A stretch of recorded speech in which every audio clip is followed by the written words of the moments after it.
안녕하십니까, 아비투스입니다. 이번 시간에는 양육, 롤모델, 자녀의 자존감 형성에 대해서 말씀드리도록 하겠습니다. 일단 출처는 23년도 수능특강 유닛 11-2번 내용이고 레벨은 2단계, 3단계입니다. 관련된 내용을 보면 다음과 같습니다. 일단 카테고리는 양육, 그리고 양육에서 부모가 자녀에게 하는 행동과 말, 모든 여러 가지의 것들이 자녀의 앞으로 미래의 자아 정체성이나 아이의 생각 등을 지배할 수 있는 롤모델의 역할을 하고, 그 중에서 자녀의 존중감, 자존감에 큰 영향을 미친다는 내용의 핵심입니다. 그래서 영어로 잠깐 한 문장을 보면은 In his 1967 books, Copper-Smith first noticed a positive relationship between self-esteem levels in mothers and their children. 1967년 그의 책에서 카퍼 스미스는 처음에 알아차렸다.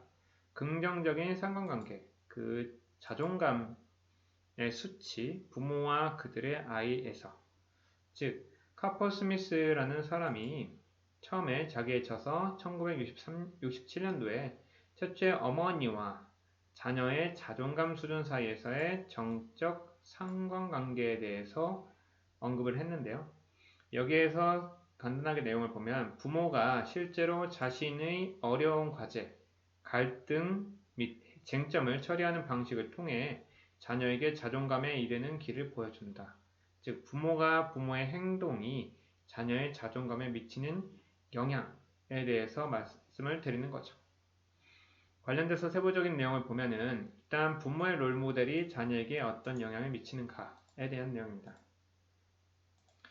일단 자녀가 우리 사춘기 자녀들의 특징은 아무래도 감정적이고 좀 즉흥적이죠. 뭔가 아직은 전두엽이라는 인간의 이성의 뇌가 잘 발달되지 않았기 때문에 미성숙한 상태고, 그래서 우리가 현실 감각이 떨어지기 때문에 뭔가 막연하게 자기 자신이 뭔가를 잘한다고 생각하면 근거 없는 자신감이 넘치고, 자아 정체성이 뚜렷하게 확립되지 않았기 때문에 자기 스스로가 부모의 영향 아니면 자기의 주변의 환경의 영향을 많이 받게 되는 거죠.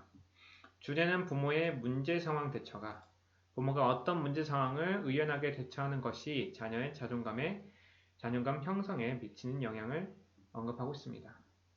그래서 부모의 자신의 과제 대처 능력이 금전적인 문제나 아니면 타인과의 어떤 사랑하는 사람과의 이별이나 아니면 죽음, 사망과 연관성이 있었을 때 그것에 대해서 부모가 어떻게 어려운 과제를 대처하는가, 그것이 자녀의 자존감 형성에 중요한 역할을 한다는 겁니다.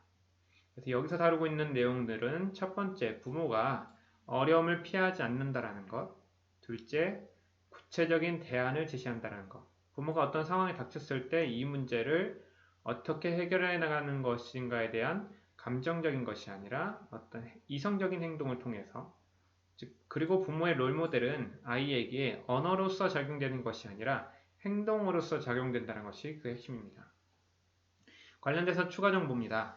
일단 부모의 롤모델에서 우리가 부모가 어떤 어려운 환경에 처했을 때 인간다운 두뇌인 전두엽, 즉 이성의 뇌를 사용하는 것인가, 아니면 문제에 대해서 회피하기 위해서, 도망가기 위해서 편도체라는 우리의 파충류 아니면은 동물, 포유류의 뇌를 사용하는가에 대한 부분이 핵심이고요.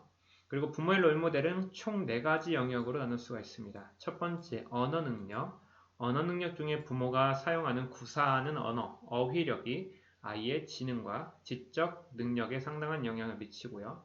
대화법입니다. 대화법에서 부모가 자녀와 대화를 할 때 부모가 자녀의 말에 귀를 기울이고 그것을 어떻게 상황에 맞게 의연하게 대답하고 반응하는가에 대한 response teaching, 그리고 부모와 자녀가 대화를 할 때 개방적 사고방식과 질문을 통해서 대화를 하는가, 아니면 부모는 이미 정해져 있는 답이 있고 아이는 거기에 맞춰 나가야 되는 폐쇄형 사고방식과 대화법을 갖고 있는가, 그리고 부모는 아이의 긍정적인 모습을 바라보면서 칭찬할 것인가, 아니면 반대로 공감 수용할 것인가, 아니면 반대로 판단이나 지시어로서 아이에게 대화를 이어나갈 것인가. 그리고 부모의 언어 능력과 그런 방식과 태도에서 부모의 언어 능력뿐만 아니라 부모가 가지고 있는 비언어적 의사소통, 제스처, 표정, 말투, 어감 이런 것들이 첫 번째로 부모가 갖고 있는 롤모델링의 첫 번째 언어 능력입니다. 그리고 두 번째로 운동기술인데 부모가 평소에 자기 자신에 대한 건강에 대해서 얼마나 신경을 쓰고 자녀의 건강에 대해서 놀이, 아이에게 가장 중요한 것은 학습 이전의 놀이 경험이 있고요. 놀이 경험을 통해서 자신 스스로가 몰입되는 것, 그리고 주말에 가족들 공동체가 하나의 여러 가지 목표 아니면 프로젝트를 꾸준하게 진행을 하면서 아이들의 부모가 주말을 어떻게 시간 관리를 하고 여가 시간을 활용하는지를 아이들이 배우게 되며 그리고 어렸을 때부터 꾸준하게 갖추어 놓은 운동 능력과 예체능 능력이 학습과 연관성이 있고 학습의 밑바탕에 그릇이 된다라고 생각하는 부모 밑에서 자라온 아이들은 운동이나 활동에 대해서 상당히 호전적으로 받아들이는 경향이 있습니다. 그리고 세 번째로 롤모델링의 세 번째는 사회화 과정이고 사회화 과정에서 부모 개인이 자녀와 그리고 부모랑 부모 간에 그리고 부모가 자신의 어머니, 조부모 그리고 이웃 친척, 지인 인맥들과 얼마나 다양한 사회성을 자녀와 있는 관계 속에서 형성하고 있는가 그리고 공유하고 함께 슬픔과 기쁨을 나누는가가 상당히 중요한 역할이 되겠고요. 최종적으로 가장 중요한 것은 스트레스입니다. 부모가 자녀와 있을 때 어떠한 문제가 발생됐고 그것을 자기 스스로 어떻게 언어화를 하고 관리하고 절제하는 능력, 건강한 스트레스 관리 방법이 자녀에게 아주 중요한 롤모델로서 작용되고 그것은 자녀 양육 방식에서 자녀의 자존감에 상당한 영향을 미친다는 내용입니다. 내용과 관련돼서 다음과 같은 활동을 해보시면 좋겠습니다. 여러분이 오늘 배운 내용에서 제가 말씀드렸던 추가적인 정보 말고 부모의 롤모델이 자녀에게 어떤 영향을 미칠까요? 그리고 전체적인 흐름을 파악해 보시고 그리고 여러분의 경험과